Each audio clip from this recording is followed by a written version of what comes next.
December 2017, question number 3, boy. We are told to do basically a group cash flow statement. If you look at question number 3, boy, required for 14 marks. They want us to give them a group cash flow statement of cash flows in accordance with the IAS 7 statement of cash flows for the year ended 31st October 2017. Ladies and gentlemen, if that is the case, if it's a group cash flow statement, nitaanzia wapi? Of course, najua, I wish my board was able to do this. Najua lazima nianze na operating activities. So we have here operating activities. We have operating.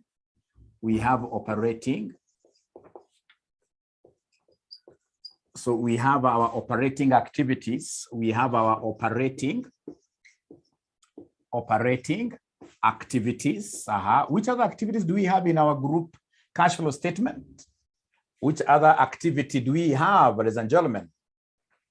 So we have investing activities. I'll come and provide here for investing activities, investing activities. And then lastly, ladies and gentlemen, I have what here, somebody lastly, I'll continue with this. Lastly, I have the financing activities. Which I'll come and underline. You guys are lucky because you'll have one sheet. Ladies and gentlemen, after financing activities, of course, I know that here I have shillings. I'll have to capture my currencies like that. Shillings there, right? I have shillings here, all right? Shillings and shillings there, all right? So at the end of the day, ladies and gentlemen, I'll come and capture something we call total movement. The total movement in terms of my activities, I'll be able to get a figure there, right?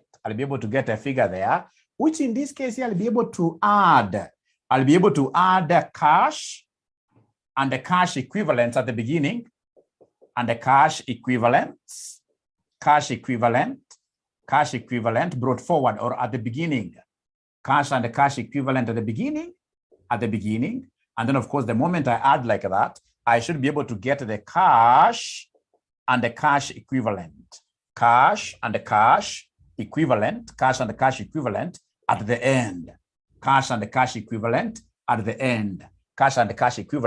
end. Now, look at this. The free marks normally zinaanzia hapa. Yeah, we are using indirect method. Remember, we had started doing this question yesterday.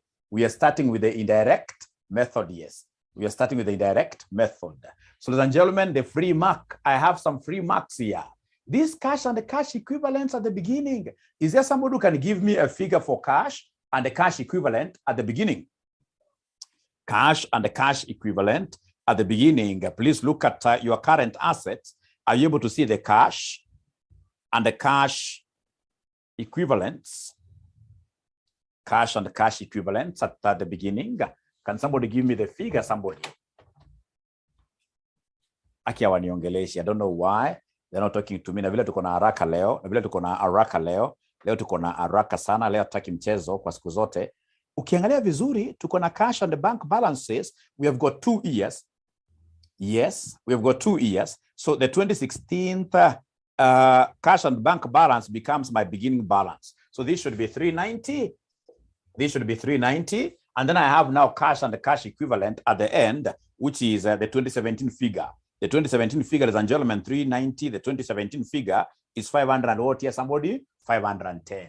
So ukiangalia marking scheme ya CASMEB, in most cases, utaona wameweka hapa tick, hapa kwa kuwekea 0.5, meaning that you have gotten already 1 mark. And 1 mark for us, ladies and gentlemen, in advanced financial reporting, 1 mark is so huge. It can make you see places that you have never seen before. Great. Now, if you're together, ladies and gentlemen, then I'll be able to do my posting here very fast. And remember, for us here today, it's not even about balancing. We must agree from the beginning. Today, because it's the last lesson that we have, it will be about low-hanging fruits. What should you do for you to get 12 out of 14? What should you do for you to get 12 out of 14? So tukujeni hapa katika operating, remember you're using indirect method. Indirect method. So katika operating activities, tuanza na profit before tax. So profit before tax. Profit before tax. Are you able to see the profit before tax? Are you able to see the profit before tax? Are you able to see the profit before tax? Are you able to see the profit before tax? Are you able to see the profit before tax? Are you able to see the profit before tax? Tuende pole pole kwanza, profit before tax. Tuende pole pole kwanza, profit before tax. Please go straight away to the income statement that you have there. The income statement that you have there, what do we have? Somebody there as the profit before tax. Remember, income statement will be given to us for just 1 year. For just 1 year. And the balance sheet for cash flows, the balance sheet will be given balance sheet for how many years? For 2 years. Balance sheet will be given balance sheet for 2 years. So tuende saa pole pole pale, tunaambiwa profit before tax, it is 699. It is 699 like that, 699. And then now you'll have to recall very fast, my good students, that when we talk of operating profit, we are or rather operating activity, we are supposed to start straight away with operating profit. Unafaa kukumbuka namna hiyo. Na operating profit nimekufunza katika finance. Tunajua kwamba operating profit is profit before interest and who? Profit before interest and tax. It is profit before interest and tax. It is profit before interest and tax. So meaning that to get this figure, these guys of course must have subtracted the interest. They must have subtracted the interest. So what we need to do very fast is to add back what here? The interest. We must always begin from the profit before interest and tax. So are you able to see the interest charge for the year? Interest charge for the year. Is there somebody who is able to see the interest charge for the year?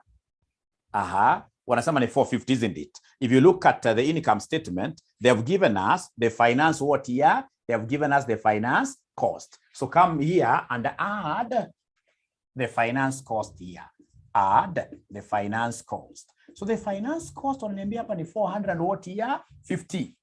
If you wish, you can go ahead and add for you to give us what we call profit before what? Interest and the tax, if you wish. Lakini kitu mzuri unaweza wacha ikae hivyo, to add finance cost ikae namna hiyo. Aya, sasa vile mwalimu wangu alinifunza those days nikifanya ma ACCA na ma CPA, aliniambia hapa kwa profit before tax, sumepatiwa figure ya 699. Ukiangalia profit, wamekupatia profit before tax. Wamekuambia ni 600 what ya somebody 99. Great. So kwenda juu kuna adjustments ambao tunafaa tufanye. So unaangalia hizo figures kwenda juu. There are adjustments in this case you're supposed to do. The first adjustment nikienda juu pole pole, the first adjustment ni your finance cost, which I've said in this case here add back. Nikienda juu pole pole, oye, ukiangalia juu kwenda pole pole namna hiyo, kuna some element which is not good. Which element is that? Are you able to see the share of profit after tax ya associate? Naenda kwenda juu. Are you able to see the share of profit after tax in associate? Yes. So utakuja hapo seme, in this case here less the associates what here? The associates profit here. Associates profit. So associate profit ni ya pesa ngapi somebody? Associate profit ni ya pesa ngapi? Associate profit ni ya 144. I have to deduct it simply because they had added the figure to arrive at this. Now, can someone talk to me this afternoon? Why am I subtracting, ladies and gentlemen, this associate's profit? Why am I subtracting it? It's because of what here? Misplacement. Upper, the income has been recognized under what here? Somebody operating activity, and yet it's supposed to be accounted for under where? Under where? It's supposed to be accounted for under where? Under investing. We have invested what here? In an associate. We have invested in an associate. Yes, we have invested in an associate. So hii itaenda baadaye katika computation ya nini somebody ya investing activity. Pia ukiendelea kwenda juu, I'm still going up and up. I'm still going up and up. Are you able to see the gain on sale of a subsidiary? Are you able to see the gain on sale of a subsidiary? So less subsidiary gain. Na simplify kidogo hapa hii majina. Less subsidiary gain. How much, ladies and gentlemen, are you able to see there? How much are you able to see there? Wanasema 100 and who? 120. We are subtracting because gain, they must have added. The gain, they must have done what here, somebody? For the gain, they must have added. For the gain, they must have added. Great. So tunaendelea vizuri. Ukiangalia pia vizuri katika cost of sales. Katika cost of sales, of course, kutakuwa na depreciation. Ukiangalia note number 1. Hebu angalia note number 1. Wanakuambia during the year ended 31st October 2017, depreciation of shillings 240 million was charged in relation to property, plant and what year? Equipment. That's number 1. Number 1. Angalia note number 2. An item of property with a carrying value of 885 million was disposed of during the year ended 31st October 2017 for shillings 750 million. The loss is on disposal. The loss on disposal is part of the cost of what year? Part of the cost of sales. Part of the cost of sales. So, ladies and gentlemen, here I have depreciation. I have depreciation. I have depreciation. So depreciation, of course, we know it's a non-cash item. Depreciation is a non-cash item. And they used it in computation of what here? The profit. So then what should we do with this depreciation? It's non-cash. Depreciation is non-cash. I'm still going up. I'm still going up. Should I less? I add back. You know, depreciation is an expense that these guys included wrongly in the cost of what here? Say sales, meaning that our profit was taken way down. So we need to make good. So how do we make good? We add back what here? Depreciation. Thank you very much. So add back depreciation. So add depreciation. So we are lucky because this has been computed for us. Depreciation of how much? Depreciation of how much, ladies and gentlemen? 240 positive. 240 positive. From there, we also have this loss. The loss on disposal of this asset. We know that also that loss is fictitious. It's fictitious. So come here and give us the loss. Could you kindly calculate for me the loss on disposal? The loss on disposal. Is there somebody who can calculate for me the loss on disposal? Loss on disposal. Wanasema ni 100 what here? 35. Wanasema ni 135. So this 135, should I add it back or in this case, subtract? How did we get the 135? To get the 135, it's very easy. We've looked at how much we received. We received the cash we received here from the asset from note number 2 was 750. And what in this case here is the carrying amount. The carrying amount is 885. Yani an asset which is worth 885, si tukauza 750. Tukauza 750. Tukauza 750. So you will be able to bear witness with me that this will give us a whole loss of 135. 135. And this loss, we are told, was expensed in the cost of sales. So then how do we make good now? How do we make good now? How do we make good? How do we make good? How do we make good? We add. So add loss on what here, somebody? Add loss on disposal. Add loss on disposal. Add loss on disposal.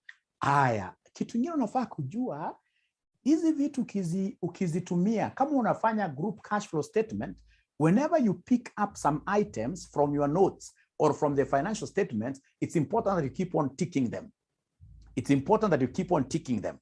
Like there is a question that students asked, what about, there's something they asked there, but later on we shall be able to check which items are not ticked like that. Na sitajiforce kuangalia kila kitu. Kama sasa for example mali nimefika hapa, hata sitajiforce kuangalia kwanza mambo ya tax. Nitakuja niwache line kadhaa. Line kama ngapi tunawacha hapa? Tuwache lines kadhaa. Right? Like now what Joy is saying, tuwache lines kama 5, Tutazipata mbele tu. Tuwache lines kama 5. Alafu kuja hapo niandikie working capital changes. Working capital changes. Hata vitu kama tax takuja baadaye. But I want to teach you what you need to do for you to keep the wheel rolling. because the concept is to keep the wheel rolling. You keep the wheel rolling. So working capital changes.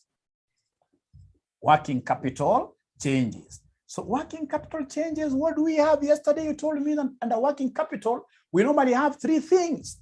Under working capital, we normally have 3 things. What and what and what? So we have inventory. Thank you very much, Meshach. We have inventory here.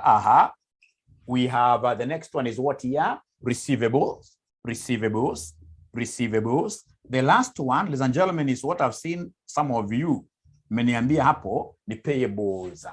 Thank you very much, mother. Tuanze na inventory. Inventory. This is very easy. What you're supposed to know katika cash flow statement, whenever you are dealing with assets, whenever you are dealing with assets, whenever you are dealing with liabilities, we always use the concept of commanding officer. We always use the concept of what here? Commanding officer. Mayom is asking, what of tax up the stack it to cram? Itakuja baadaye. Mayom, si umewacha space hapa? Umewacha space? Sababu tukianza kutik hizi vitu zitakuja peke yake tu automatically. Nataka stack it to cram. Nataka tu uanze kutikitiki vitu ambavyo tumeguza. Sitajileta zenyewe. Sasa Mayom, thank you very much. So unafaa kujua kwamba liabilities ni commanding officer. Liabilities ni mbaya, zinaweza kucommand, zinaweza kufanya ufunge biashara. Yani for liabilities, we shall always be taking closing minus opening. Unafaa kujua hivyo. Closing minus opening. Najua you understand, lakini kwanza andika tu namna hiyo. Closing minus opening. Closing minus opening. And for assets shall always be the opposite. Itakuwa ni opening minus what here somebody? Minus closing. Always. Opening minus closing. Opening minus closing. I know you haven't understood anything, but first of all, please tell me, have you written these 2 things somewhere? Have you written these 2 things somewhere, please? Yes, now you understand? Yes. Tuko rada. Great. Huyu hari tu ni mwanafunzi mgeni ananiambia ako rada kabisa, which is very good. Sasa tuanza na inventory, and then remember, ladies and gentlemen, remember that all adjustments are normally done to the opening values. We normally, whenever we have got changes in between the year, we normally in this case, ladies and gentlemen, adjust the opening balances. What do I mean? Tuanza na receivable. I'm not receivable, but inventory. Inventory, ladies and gentlemen, are you able to, inventory is an asset. Inventory is an asset. Are you able to see the opening balance of inventory? Kutoka kwa balance sheet. Inventory. Angalia current assets. Oh yeah. Inventory shigana. Opening ya 2016. Wanasema ni 3900 sio opening. Wewe, hii ni ya 2017 ndio closing. 2017 ndio closing. 2016 ndio opening. Opening ni 30. Opening pale nikiangalia vizuri, mimi kama naona vizuri ni 3090. So opening hapa ni 3090. So unajiuliza, did we have any changes in the group? Did we have any changes? We call them legal changes, either acquisitions of new subsidiaries, etc. ama disposal. Yes, we did. Tulikuwa na disposal katika note number 2. Katika note number 2. Na hiyo asset, hiyo subsidiary ambayo tulidispose ilikuwa na inventory ya pesa ngapi? Inventory ya pesa ngapi? We disposed 90. So disposed means we are subtracting. So I'm making the adjustment to the opening. Minus 90. That is it. And then now I come and subtract the closing inventory for the entire group. Closing inventory for the entire group ni ngapi? Oye.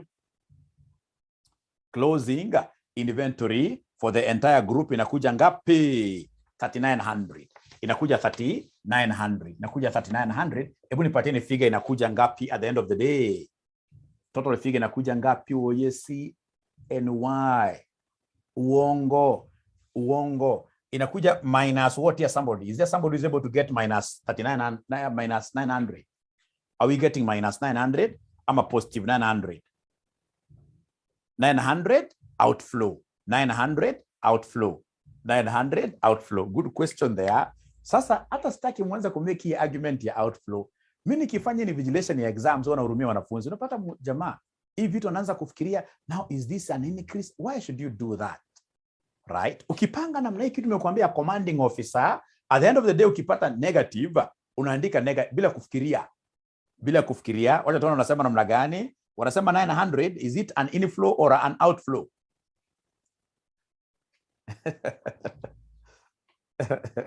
Is it an inflow or an outflow?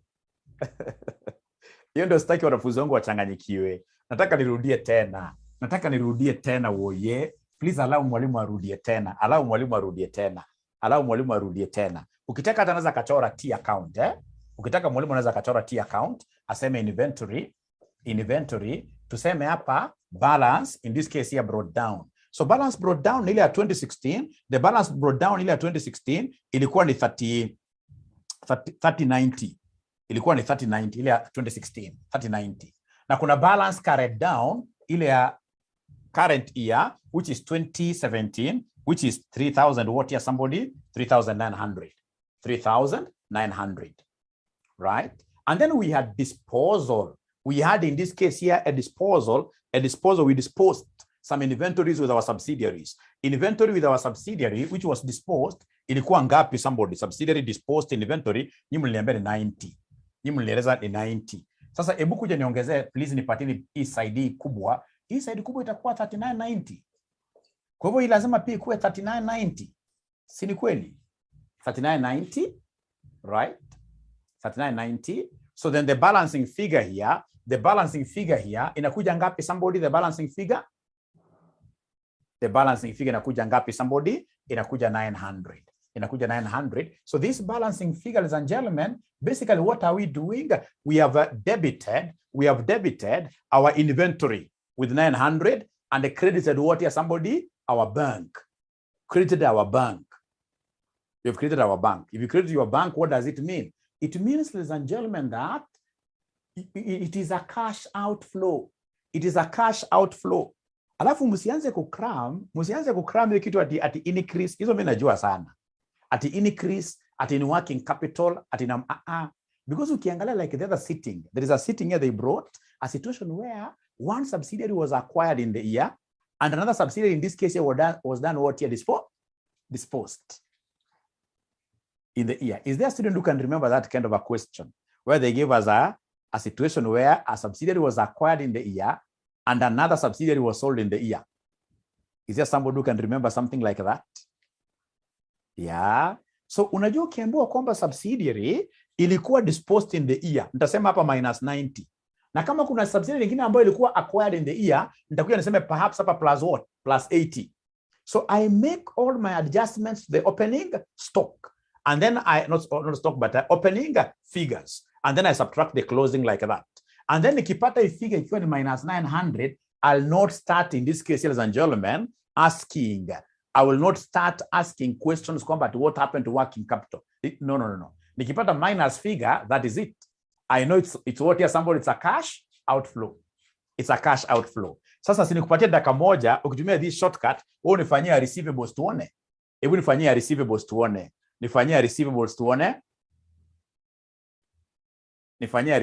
tuone. Bila kufanya arguments. Sitaki kuona mwanafunzi akisema arguments is that is we bought whatever. I don't want to see those things. Nataka shortcut. Because remember, this entire question has to be done in maximum of 40 minutes. In a maximum of 40 minutes. Wanasema kwamba it's 135 negative. Thank you very much. So receivables, ladies and gentlemen, I have to begin with opening figures. So for receivables, the opening figure I'm being told is 3120. Are you able to see it's 3120? Are you able to see it's 3120, the opening?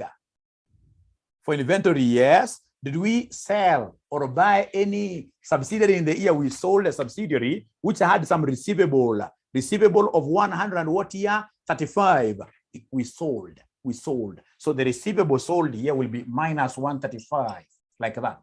And then now minus the closing receivables figure. The receivables figure for 2017. The receivables figure for 2017, which was what somebody here, which was 3120.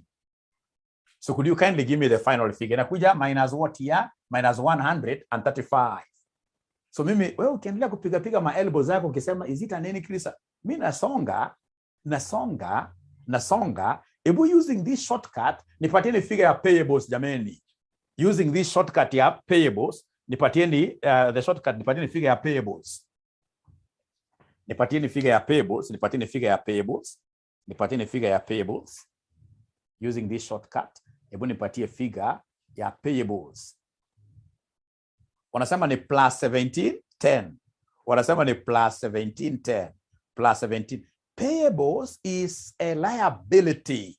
And for liabilities, as I do my computations, as I want to get whether we had an increase or a decrease, kama staki ma arguments mingi, kama umezeeka kama mimi, unajua liabilities always ni commanding officer. Yani ni closing minus what here somebody? Minus opening. Usiconfuse tafadhali.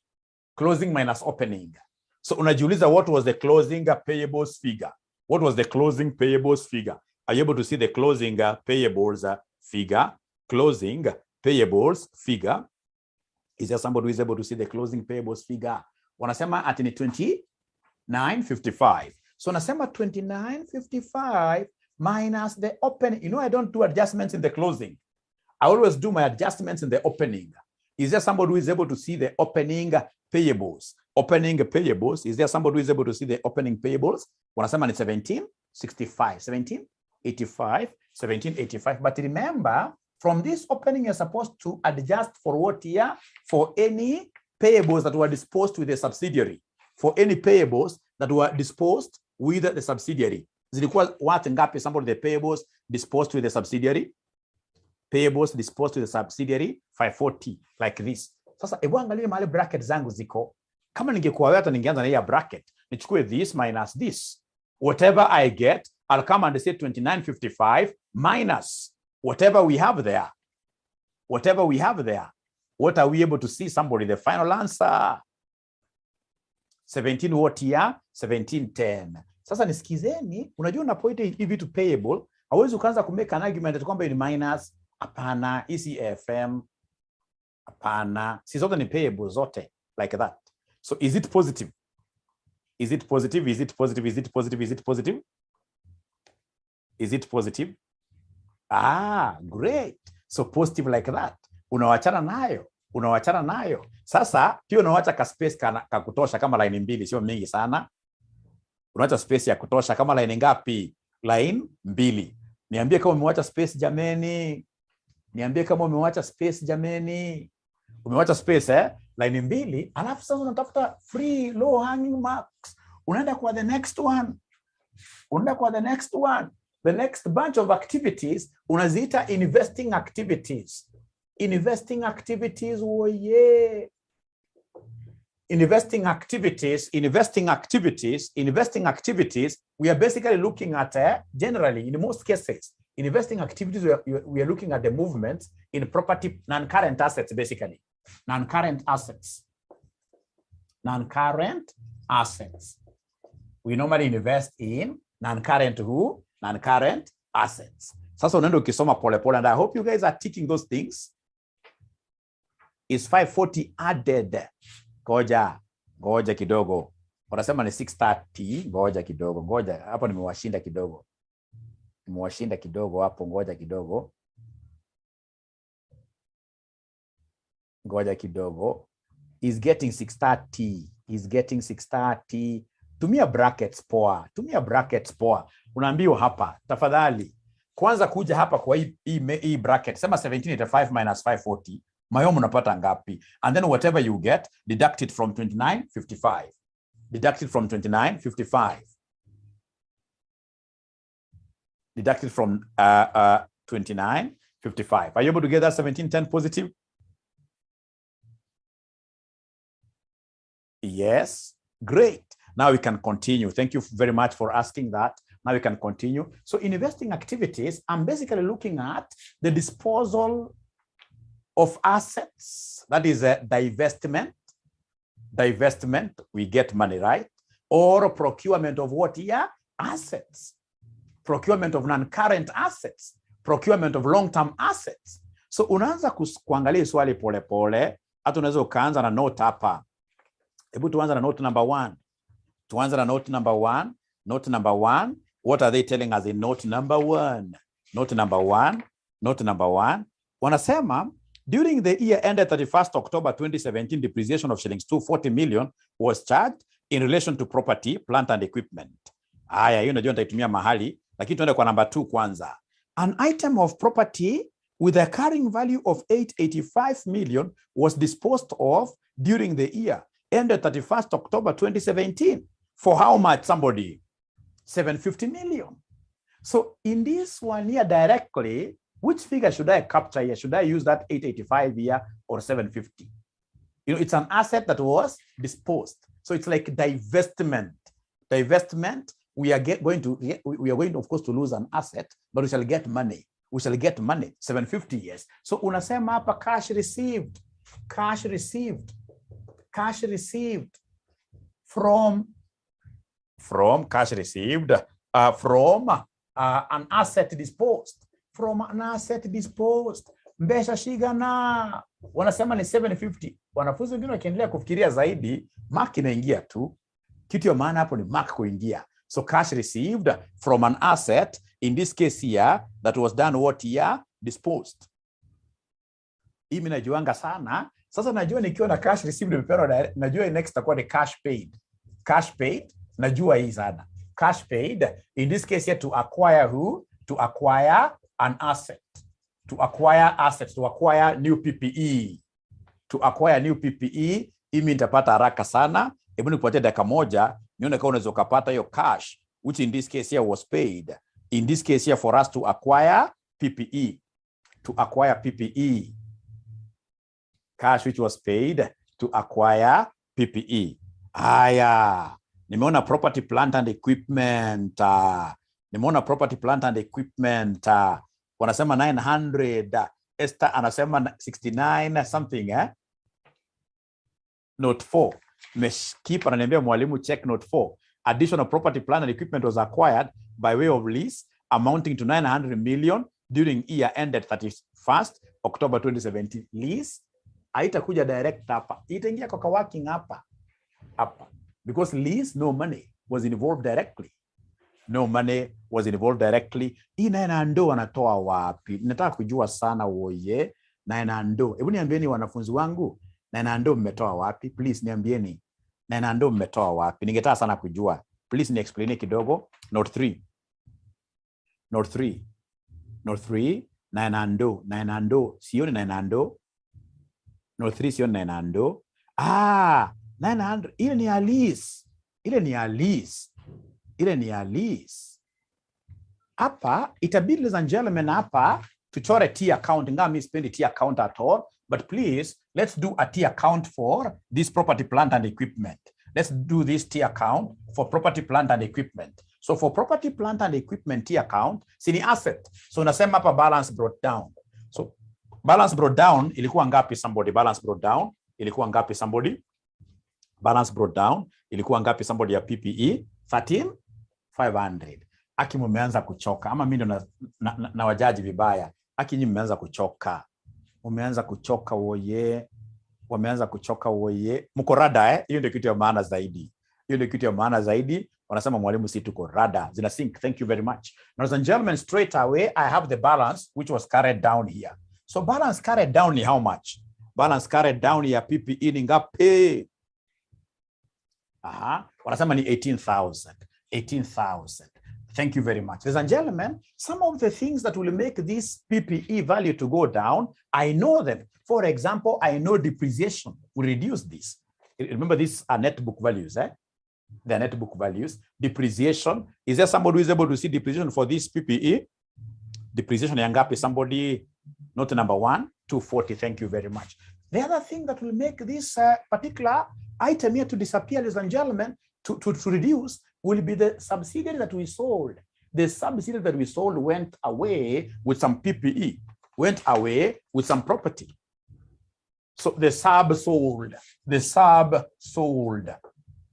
Sub sold. In this case here, we have 2025. The sub sold was 2025. The sub sold was 2025. Ladies and gentlemen, I could see some new arrivals.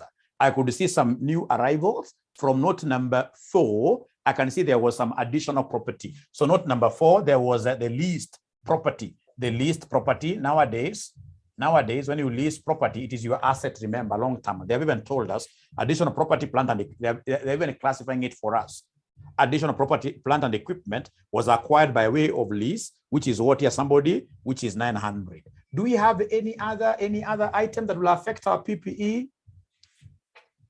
Any other item that will affect our PPE?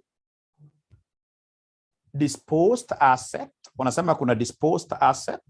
Wanasema kuna disposed asset. Note number 2, yes.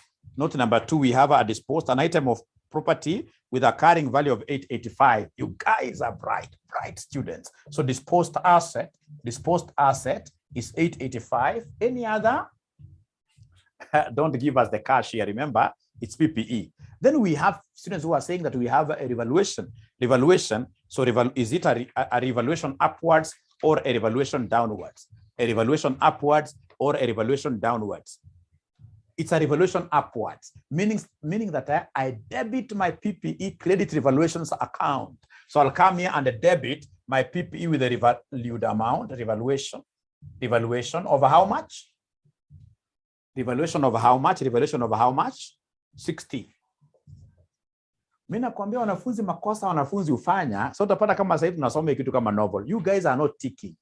You must tick everything. You must tick everything, including the items of the sole subsidiary that you have been able to use. You must tick them. You tick them. You tick them. So I don't know, ladies and gentlemen, whether we still have any other item that will affect our PPE. Any other item that will affect our PPE? I doubt, isn't it? So please give me the totals here. Please give me the totals here. Please give me the totals here. Please give me the totals here. Please give me the totals here. Please give me the total. Iko. Wamesema 21,150. 21, hii ndio kubwa ukweli. Hii 21,150. Hii ni 21,150. Meaning that the balancing figure itakuja pande hii. Balancing figure. Revaluation amount is from where? Revaluation amount is from where? It's from note number 6. Note number 6. From note number 6. So wananiambia ni 66 what here somebody? Hii ni 6690. Hii ni 6690. 6690. So what do you think is this 6690 to us? Is it a flower? I can see my assets went up, isn't it? Yeah, my assets went up. So this must be the assets that we paid for in cash. So this one here must be the assets, ladies and gentlemen, that we have here, which are which perhaps we paid through a check like that. So we shall debit PPE, we credit bank, we credit bank. So in this case, ladies and gentlemen, what I want you to write there is a cash paid to acquire assets. I have already the figure, the words here. Cash paid to acquire assets here, to acquire PPE.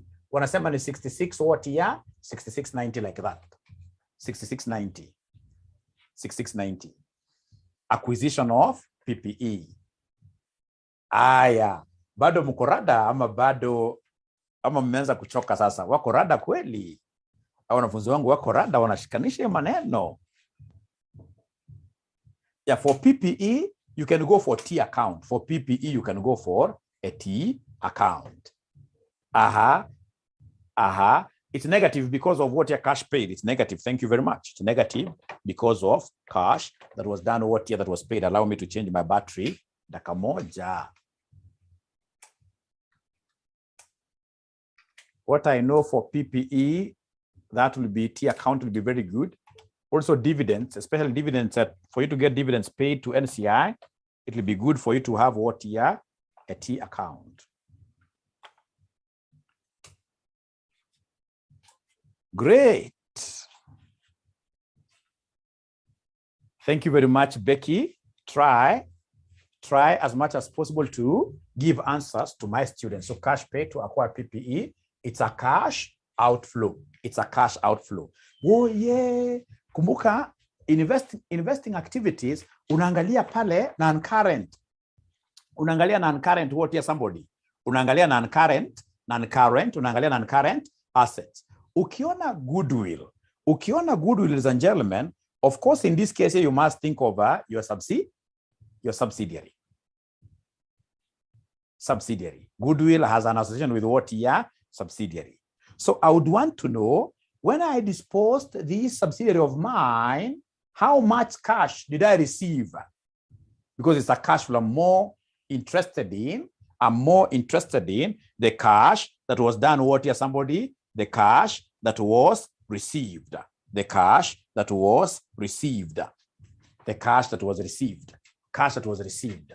So mkinialau nitavuta hii jameni hii. So now I'm perusing through my non-current assets. Nimeona kuna kitu inaitwa goodwill.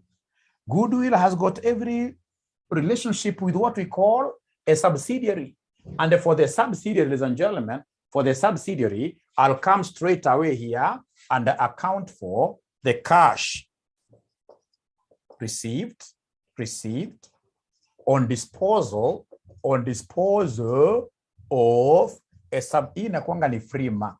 Tulipata mbesha shiga na ni kijaman. Tulipata pesa ngapi tulipouza hii subsidiary? Tulipata 1170. Lakini kumbukeni pia hapo usidanganyike, hii subsidiary pia ilienda na pesa zingine. Kuna pesa ilienda nazo. Ilikuwa na cash itself. Some cash which went away with it. There is some cash which went away with it. Are you able to see the cash and the bank balance under this subsidiary which was sold? It was what here, somebody? It was 105. It was 105. Hapa, hii ni free mark. So ukiangalia disposed asset, we received fine 1170, lakini subsidiary tukiuza ilikuwa na pesa fulani kwa mfuko ikaenda na. So unangoa hizo 105. Unangoa hizo 105, which in this case here gives us what here, somebody? 1065.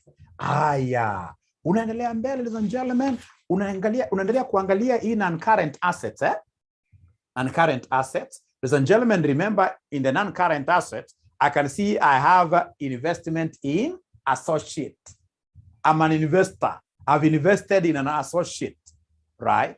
I've invested in an associate. I've invested in an associate. I've invested in an associate. So come here and give us, ladies and gentlemen, come here straight away. I can see what those students are saying there. Later on, we shall be able to make those adjustments. Staki to cram, nataka zibaki zikihang, kama 600, itabaki kihang. Mara mwisho tuta add tu, tutaka add. Ama mnataka tuka add sahi. Mnataka tuka add sahi. No. And after all, I could even assume kwamba hiyo ni long term, isn't it? Aya, tukuje hapa, ladies and gentlemen. Now sasa hapo ukiangalia vizuri, kuna, if I've invested in a subsidiary, nitakuja hapa niseme dividends received. Dividends received from where? From subsidiary. Dividends received from, not subsidiary. We can never receive money. We can never claim cash dividends received from ourselves. This is a big mistake on my side. The only dividend that we can claim to receive is dividend from third parties. Like associates are normally claimed to be our third parties and the joint ventures. So this cannot be a subsidiary. This should be dividends received from where? From an associate. We are investors from an associate. Aya. Sasa nipatieni figure tuone dividends that we received from our associate. Has it been given? Has it been given in the question? Have these dividends here been given in the question? Kila mwanafunzi anasema 54, but they're not telling us ziko wapi. They're not telling us ziko wapi. Dividends received. Dividends received from the associate. They're not telling us zimetoka wapi.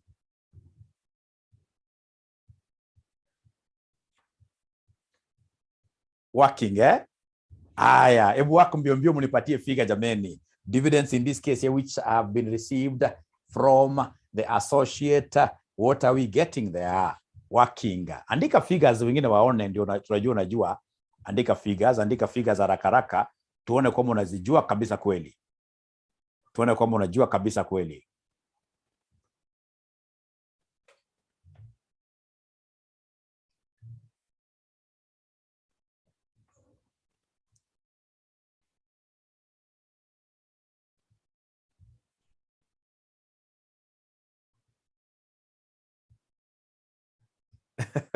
Wale ambao wanaongea hapo ni wachache.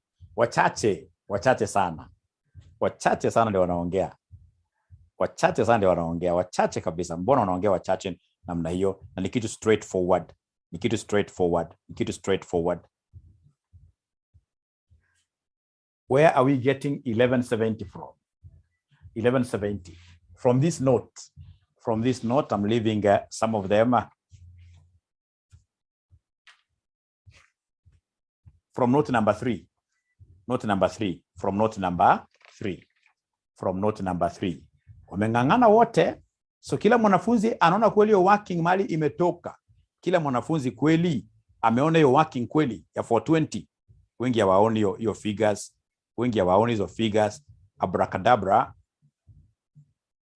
Bila hajaona bado. Napatia dakika mbili nikirudi tena sana kumaliza swali yote once. Fikiria vitu za hajaona bado. Fikiria this is a straightforward one, not yet. Fikiria kidogo dakika moja. Fikiria dakika moja kidogo nikirudi sana mbio.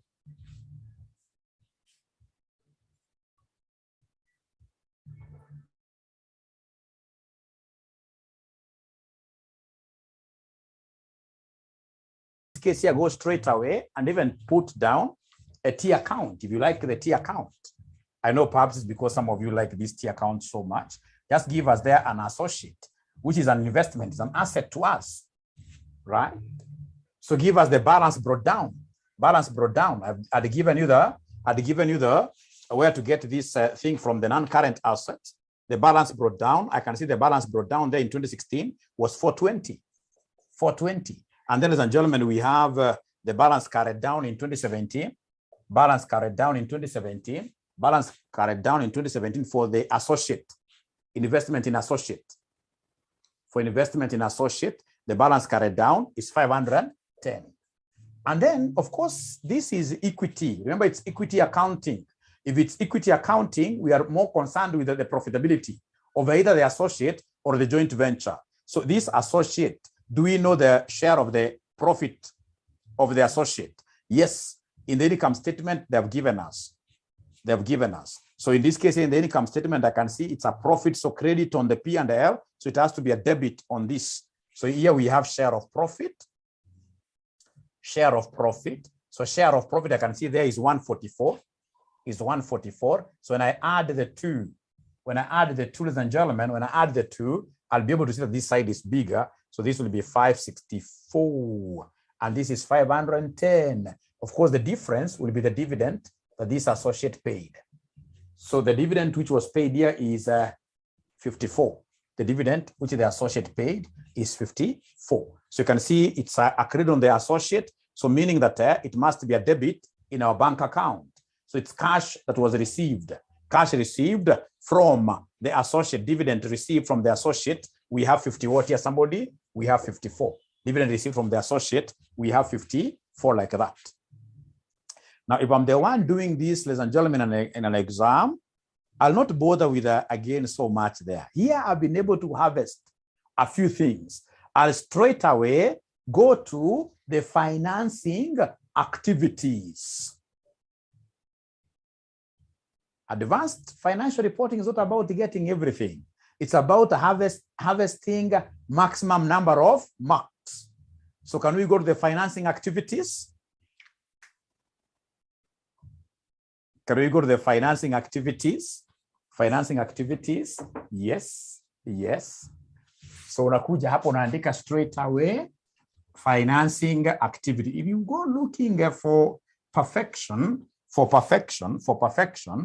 in advanced FR, utapata shida sana. It's low hanging fruits, yes. Myself, I got awards, especially for financial reporting. The one that I'm even so happy about is the one that I got for advanced financial reporting in ACCA, right? And I've never balanced even a single quiz, especially when I was a student. I never used to balance them. It's about being able to do maximum in the short duration, yes. So unakuja hapa kwa financing activities. So financing activities. Financing activities, unaangalia section gani ya balance sheet? financing activities, unaangalia section gani ya balance sheet. Unamwachia examiner afanye, yes. Unaangalia equity sana sana, equities, yes. Equities sana sana, equities. Kwa hivyo straight away namwandikia share capital. Namwandikia share capital. Kabla ujue ni kama ni cash received ama ni cash paid, unaacha hivyo share capital. I go to my balance sheet.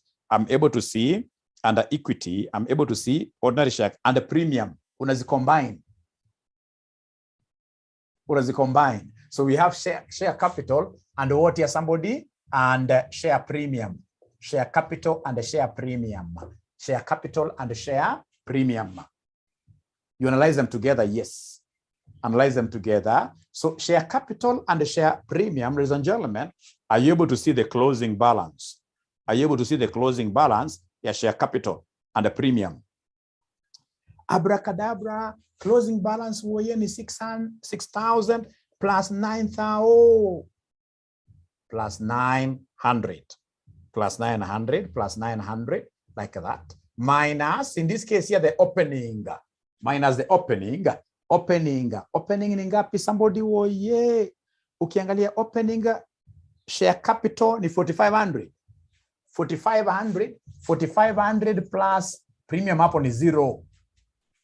Premium ni 0. Kumbukeni ladies and gentlemen, hapa hata examiner akikudanganya, at times examiner anadanganya. Anakuja na kuambia pale kwa ile disposed subsidiary kwamba share capital ilikuwa maybe ni 500. At an expect to kujo subtract hapa. Remember when we were consolidating, we only took the share capital of who? The parent only, isn't it? We only took the share capital of the parent only, of the parent only, of the parent only. Kwa hivyo inatosha woye. Nipatieni figure inakuja ngapi? Nipatieni figure inakuja ngapi somebody? 2,400. So is it cash, is it positive or negative? Is it positive or negative? Is it positive or positive? So if it is positive, what does it mean? We received money. So you must have issued new shares. So you can mention there, this is cash received, cash received, cash received, like that. Ukitaka to demonstrate broad and deep understanding of the subject, unamwandikia hapa dash from issue of what here? New shares. But do you have that time? No, you don't have that time. You don't have that time. You don't have that time. Unasonga mbele. Now, ladies and gentlemen, from there, nimeona mwanafunzi akisema, je mwalimu dividend paid. Dividend paid huwa zinakuwa accounted under where? Dividend paid. Huwa zinakuwa accounted under where? Kumbuka kuna dividends that you receive. You receive dividends when you invest. But when you are paying, it is other people invested in you. Other people invested in your company. So other people financed you. Other people financed you. Other people financed you. Right? Right? Other people financed you. We keep real. Hata ikiwa negative haina shida. Wewe weka hata negative. Acha hizo narrations. Hii narration examine hata angalia. Hata ukiandika tu share capital and premium. Wacha leo maneno hiyo mingi hiyo. We hapa yeah, we kuja hapa niandikieni sasa hapa financing. So umesema dividends paid. These people financed you. So dividends paid. So dividends paid. Are you able to see the parent? Alilipa ngapi? Parent. The dividends that we paid to the parent shareholders. Iko note number ngapi? Note number 5, eh? Note number 5. Note number 5. Wanasema dividends paid by the holding company during the year. So our holding company paid 120 uneka brackets. Right? Okay, great. And then, ladies and gentlemen, we have in this case here dividends paid, in this case here to our NCI. This is a working that I'll never do. Not unless the examiner gives me this figure directly. Not unless the examiner gives me this figure directly, I'll never do it. The exam, nitamwandikia namna nini mwambia hata yeye mwenyewe examiner, mwandikie kwa bracket working. Nitakufanyia ndio lakini itakuwa ya mwisho. Itakuwa ya mwisho. NCI itakuwa ya mwisho. Inasumbua bure hiyo kitu because lazima utafute goodwill ya NCI alone, right? Nitakufanyia lakini acha afanye mbele. After all, there is so much ya kuangalia.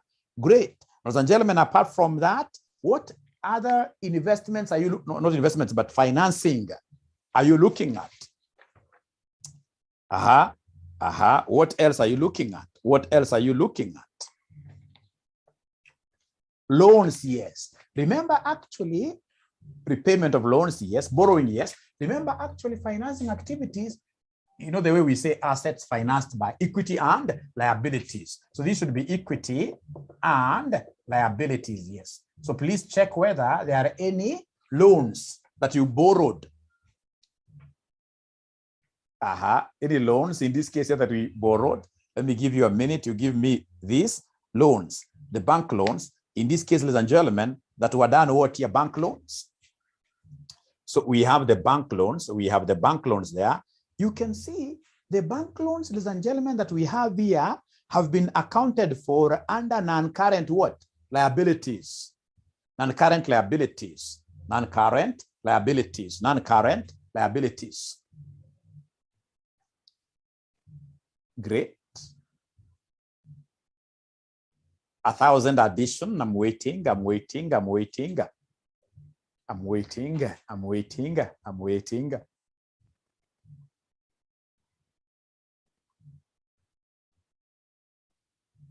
For bank loans, how much do we borrow or how much do we retire?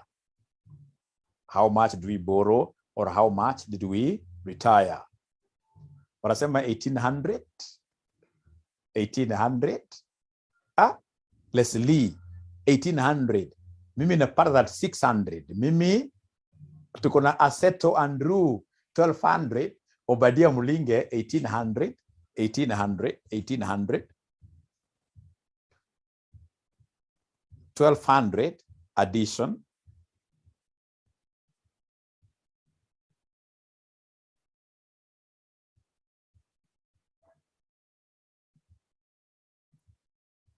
Hiyo sitakufanyia, hiyo mimi sifanyi at all. Hiyo nataka kila mwanafunzi aseme mwalimu vuka. Hiyo sitakufanyia. Hiyo sitakufanyia at all. Answer ni 1,800. Sitakufanyia at all. Answer ni 1,800. 1,800, yes. So can I go to something different? Can I go to something different? Can I go to something different? Can I go to something different? Bank loans is a must. Kwa cash flow lazima ikue. Bank loans is a must. Yo lazima ikue. Right? Tuwasaidie. Either upige T account ama ukuje useme hapa bank loan. Bank loan. It's a liability. So if it's a liability, I must start with closing. It's a liability, just like equity. I have to start with the closing. Closing figures minus opening figures. So the bank loan that I can see, ladies and gentlemen, here, closing for 2017 was 4,200. 4,200, I can see 4,200 minus the opening. So opening is 3,000, but remember, opening we must make adjustments. Opening we must make adjustments. I'm happy because I can see Charity amesema mwalimu nimepata mwangaza ya maneno. So opening we must make adjustments. So what adjustment are we making here kwa opening? Kuna kakitu ambayo kalikuwa disposed. Na kalikuwa na ka bank loan. Ile bank loan mlikuwa mnaniambia mnandanganya ati niweke mahali fulani huko juu. Uongo. So hiyo ilikuwa ni disposed subsidiary 600. 600 like that. Abracadabra yeye na maneno mengi. Hebu subtract hii alafu less kwa hii for 200. Uniambia inakuja ngapi? 1,800. So this 1,800, is it a positive or a negative? Is it positive or negative? Shetani ni mbaya. It's positive. So if it's positive, hata si lazima uandike narration, wewe wachana ikiwa positive. Si lazima uandike narration, wachana ikiwa positive. It's a cash inflow. Wachana ikiwa hivyo. The other thing, ladies and gentlemen, remember we have some obligations there. Kuna obligations under finance lease. Umeona obligations under finance lease, right? Obligations under finance lease akuja hapo straight away. Obligations under finance lease. Kitu ya maana ni kwamba sasa ukienda kwa exam hawezi ukatoka bure. Obligations under finance lease wamenipatia figure ya 390 quite fast. Wanaambia mwalimu usijali nayo. Hii tumejua. Obligations under finance lease. Obligations under finance lease. Kumbuka ziko mbili, hapa ina fall under current and non-current. Ukaambiwa na mwalimu when there are two of them, lazima uzi consolidate. You must consolidate them. Ukiangalia pale tuko na obligations under finance lease. Kumbuka tunaanza na closing. So mimi naona pale 630 plus the one which is under current. Under current I can see is it 45. The current one. Wamekataa more cash, okay? Hebu tuangalie hiyo. Tuangalie hiyo. So wanasema ni 40 what here? 45. Minus opening. So the opening, what are you able to see there under opening? Under opening, ladies and gentlemen, under opening, what are we able to see there under opening? Opening, we have 135. So 135 plus what here, somebody? 135 plus who? Plus 135 plus 30. Plus 30. Kumbukeni, during the period, you also had some lease. During the period, kulikuwa na some lease kampia. Mnakumbuka kweli? Oh yeah, mnakumbuka lease mpya? Yes, 900. Unakuja unaongeza namna hiyo utupatia. Kumbuka all adjustments are normally done in the opening figures. All adjustments are normally done in the opening figures. All adjustments are normally done in the opening figures. Note number 4, yes. Note number 4, yes.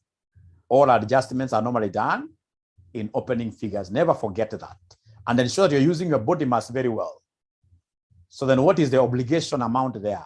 It's negative. So kwa negative, hakuna kujali. So there is a sister who is telling us, mwalimu, the way I'm thinking, the way she's thinking, ati sasa hapa, kulikuwa na bank loan brought forward. Bank loan brought forward. Bank loan brought forward. Bank loan brought forward in 2,400 after adjustment. And then we have bank loan carried forward. Bank loan carried forward. Yana make argument opposite. Ukiona bank loan carried forward is more. What does it mean? These people must have given you more cash. These people must have given you more cash. These people must have given you more cash. So it's a cash what here? A cash inflow to your side. A cash inflow to your side. Jamie anauliza 630. Please repeat for obligation. So for obligation, what do we have? We have the closing figures. Obligation, George angalia obligation. Kuna ile closing ya 2017 ya 630. Right? Alafu kuna obligation under finance lease under current. Yeah, 80, not 84, but 45. George, are you able to see that?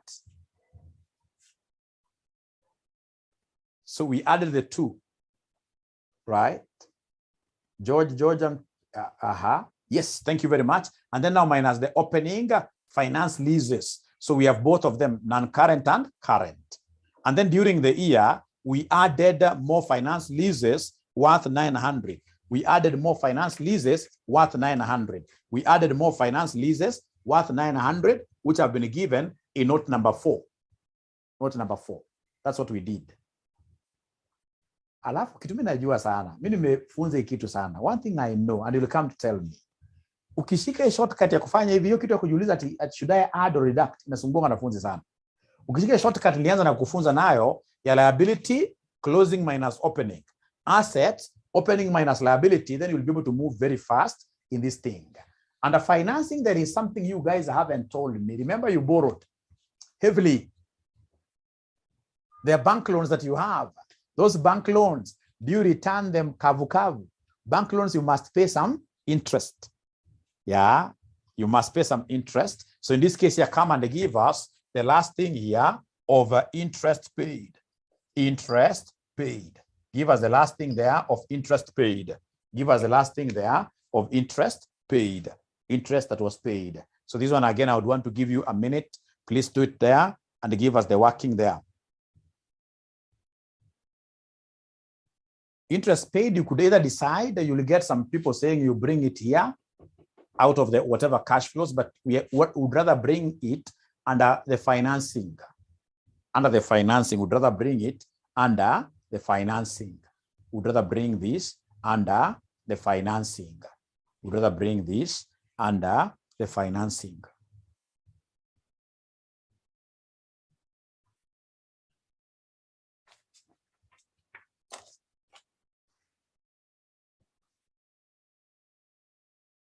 Nilikuwa nishakimbia very fast under something they are calling accrued interest. Accrued interest.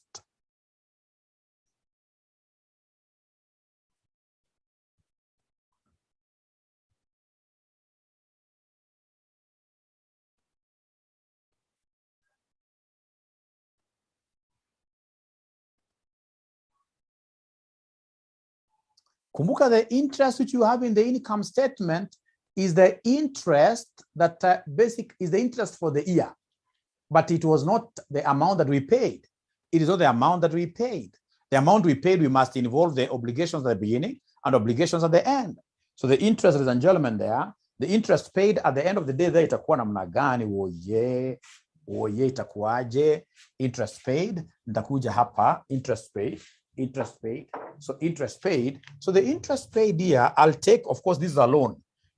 It's an obligation, I mean. So if it's an obligation, I'm taking closing minus opening. So interest paid, I can see interest paid, ladies and gentlemen, there. Interest paid. I can see the accrued interest. At the beginning, it was 21. Not 21. Closing, I mean. Closing, yes, it was 21. Minus the opening. The opening here is 27. But now remember, this 27, you must make an adjustment for any changes. For any changes. Like here in the year, we know that the interest for the year, remember this is obligation at the end, obligation at the beginning. So the interest for the year is given under finance charge, which is 400 what here, somebody? 450, like that.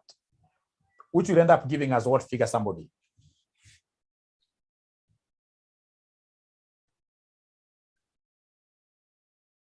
Which will end up giving us the interest amount that was paid.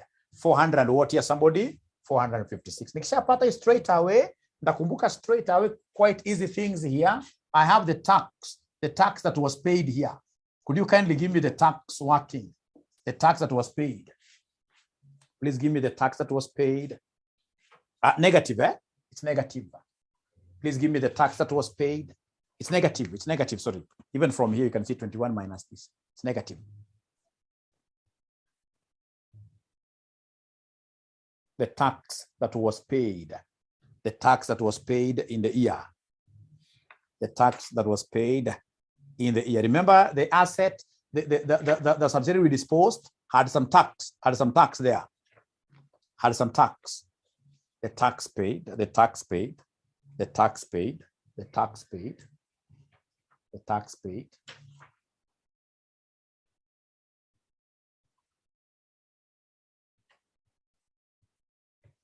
So anasema negative 144, the tax that was paid. Please don't work with the tax that was in the income statement only. No. That is tax for the year. That is tax for the year. That is tax for the year. That is tax for the year. That is tax for the year. That is tax for the year. Some anasema negative 3. Negative 3. Some anasema negative 3. In Phoenix Hot 108. I like this class because of diversity. Everybody has their own figures, which is very good. The bill says negative 3.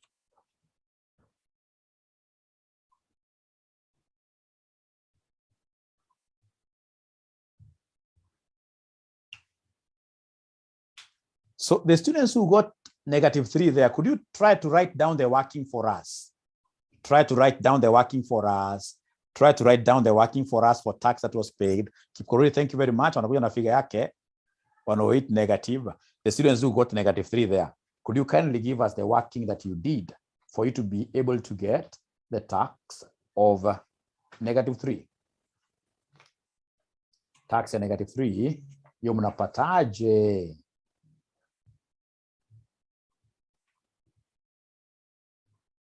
Ama tax ya 108, mnapataje?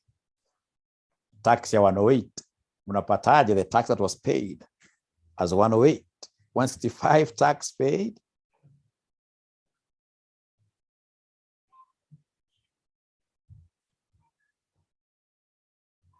So, let's see. So we are consolidating everything there. So I have deferred tax. We are consolidating everything.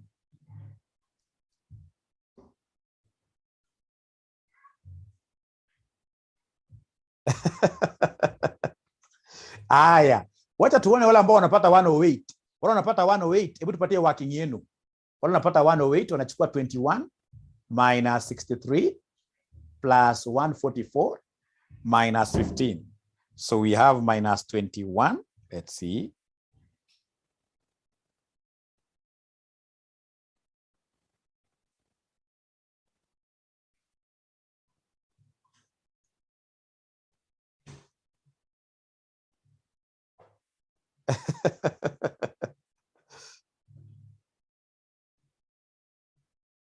Pay 285. Pay 285. Hata kama hakuna.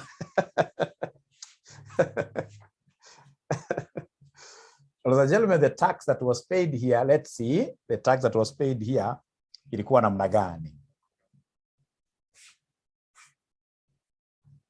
So remember that this is an obligation that we have there. It's an obligation that we have there. So the tax that was paid at the end of the day, let's combine both deferred and what here? Current tax. We amesema 174. 1024 plus 84 plus 15 minus 915. Kila mtu akona yake. Kila mtu akona figure yake. Kila mtu akona figure yake. So problem pale iko wapi? Na hakuna a lot of information. Hakuna a lot of information. So let's do it together. So the tax that was paid. The tax paid. So this is closing minus opening. Closing minus opening. So the closing here for the tax paid 2017. For the tax paid 2017. So I have 2017 obligations. I can see deferred tax of 1020 plus what here somebody? I can see current tax of 84 minus opening.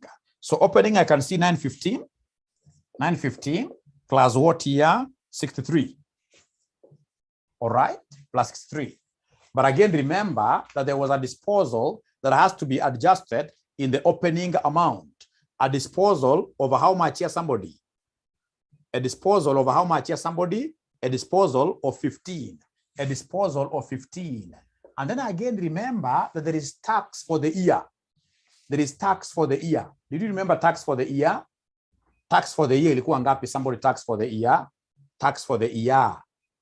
Tax for the year ilikuwa 144. So of course this is increasing this opening. So plus 144. Hebu niambie final answer itakuwa ngapi somebody?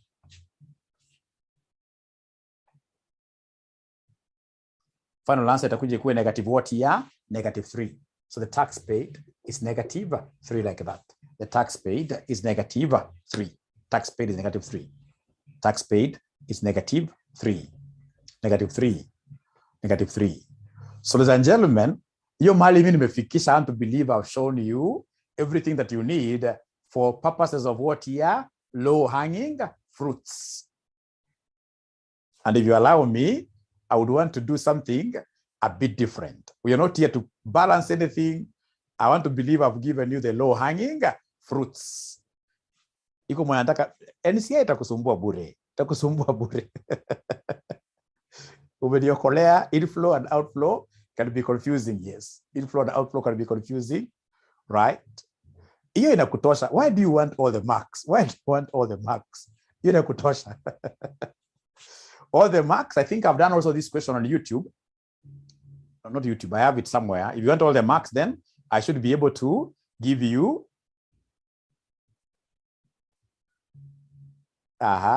great. Wacha na hizo vitu vingine mingi. Nilikuwa mbali. Asante teacher, nilikuwa mbali. Asante sana. Asante sana. Asante sana. How I wish ungekuwa unafunza hii unit. Angalia huyu sasa. Aya, sasa